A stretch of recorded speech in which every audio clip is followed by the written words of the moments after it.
Atlanta's amazing. If you've never been, I highly recommend going. It's one of those towns that, like, there's a culture, there's a pulse to it. I feel like there's a lot of towns like that, and then you travel around the country and you see cities that don't have that, like they're severely missing. Like I grew up in Phoenix, and I'm just now, when I go back to visit family stuff, I'm just barely starting to see a bit of character for it. But you go to places like New York, Boston, Atlanta, Nashville, there's an identity to these cities, and it's awesome. It's great to be able to spend so much time there. I asked you to make me a bullet.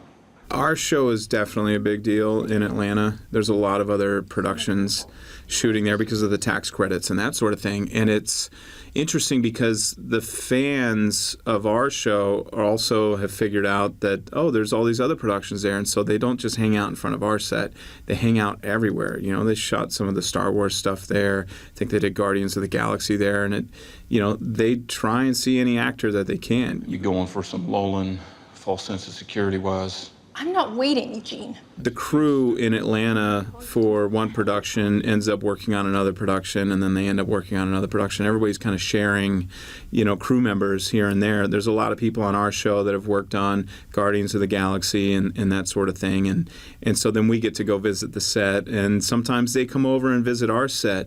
And it's always exciting when you find out that someone that you're a fan of is a fan of your show and of your work. I was on a flight with Chris Pratt once, and we have a mutual friend, Jim O'Hare, who played Jerry on Parks and Rec, who Chris Pratt worked with. And I texted Jim. I said, oh, my gosh, Chris Pratt is here. He said, go ahead and say hi to him. And at the end of the flight, I got up, and he was sitting on the other side of the plane, and I just stared at him until we made eye contact. And then I said, screw you. I mouthed those words, but I said the F word. And he started laughing so hard. I was like, oh, thank God that went over so well. And he comes up and he's like, man, I love your show and this and that. And I was like, thank God. Like, that could have been horrible. Like, who's this guy, like, telling me to F off? And all of a sudden, we're chatting about the show, and he's excited for the new season and that sort of thing. And that's always a cool moment. Somebody has to pay the price. Even if you're willing. From all we've seen, it's not a lock. You'll be the one.